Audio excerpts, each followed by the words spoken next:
আসসালামু আলাইকুম। মানসিকভাবে ভালো থাকার জন্য ৩টি জিনিস আপনাদেরকে প্রতিদিন প্র্যাকটিস করতে হবে।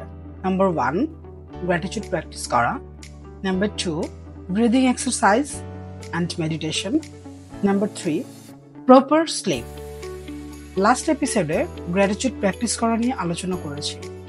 আজকে ব্রিদিং এক্সারসাইজ, মেডিটেশন এবং প্রপার স্লিপ নিয়ে আলোচনা করব। ব্রিদিং এক্সারসাইজ, দ্যাট মিনস নিঃশ্বাসের ব্যায়াম। আমরা প্রতিদিন নর্মালি নিঃশ্বাস নিচ্ছি, এরকম করে নিঃশ্বাস নিচ্ছি আমরা। এটা থেকে প্রপার নিঃশ্বাসটাকে আমরা নিচ্ছি। আমরা জানি আমরা নিঃশ্বাসের মাধ্যমে অক্সিজেন গ্রহণ করে থাকি এবং কার্বন ডাইঅক্সাইড ছেড়ে থাকি।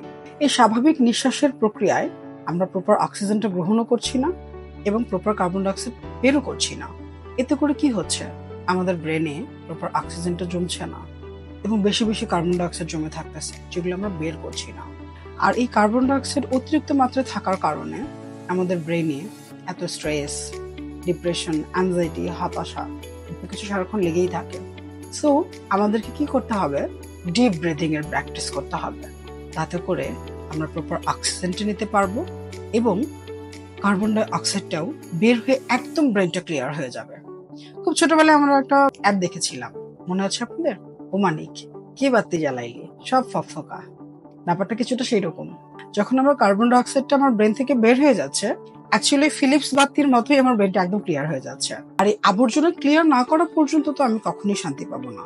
আপনার ঘরে যদি অনেক নোংরা থাকে, আবর্জনা জমে থাকে, তাহলে কি আপনি ভালো থাকতে পারবেন মানসিকভাবে? কখনোই না। সো আমাদের ব্রেনটাকেও আবর্জনা মুক্ত রাখতে হবে। আর এই আবর্জনা মুক্ত রাখতে গেলে প্রতিদিন আমাদের ডিপ ব্রিথিং এর প্র্যাকটিস করতে হবে। তখন দেখবেন ব্রেনটা এমনিতেই শান্ত হয়ে আছে। ওই কার্বন ডাইঅক্সাইডের সাথে সাথে স্ট্রেস, হতাশা যা যা আছে সব বের হয়ে যাবে। আমরা ক্লিয়ারলি অনেক কিছু দেখতে পারবো, অনেক কিছু বুঝতে পারবো এবং আমাদের ব্রেনটা শান্ত হয়ে যাবে। দেন হচ্ছে মেডিটেশন। মেডিটেশন করলে ব্রেনটা একদম শান্ত হয়ে যায়, কুল, রিল্যাক্স। তখন দেখবেন কেউ যদি আপনাকে বকাও দিয়ে থাকে, আপনার রাগ হবে না, হাসি আসবে এবং খুব শান্ত অনুভব করবেন। আশেপাশের কোনো হতাশা আপনাকে টাচ করতে পারবে না। আমার কথা বিশ্বাস না হলে জাস্ট 7 দিন প্র্যাকটিস করে দেখুন। মেডিটেশন এবং ব্রিদিং এক্সারসাইজ প্র্যাকটিস করে দেখুন, একদম আপনাদের মাথাটা শান্ত হয়ে যাবে, ঠান্ডা ফিল করবেন, অলওয়েজ ভেরি কুল। তখন কেউ যদি আপনাকে বলে আপনি খুব খারাপ, আপনি খুব হাসি মুখে বলবেন ধন্যবাদ, আল্লাহ আপনার ভালো করুক।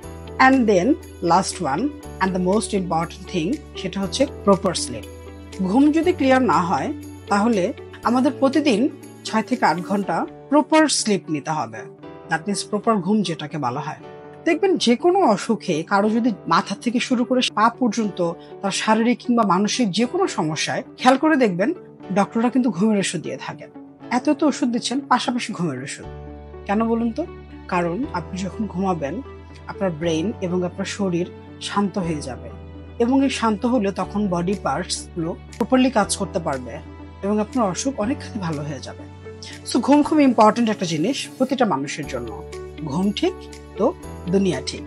সো এই হাজার হাজার ব্যস্ততা, হাজার হাজার প্রবলেম, সবকিছুর মধ্যে আমরা যদি রেগুলারলি 3টে জিনিস প্র্যাকটিস করতে পারি, gratitude practice, breathing exercise, meditation and proper slip, তখন জীবন যুদ্ধে আমরা জয়ী হতে পারবো এবং প্রপারলি ভালো থাকতে পারবো। কোনো কষ্ট, দুঃখ আমাদেরকে টাচ করতে পারবে না।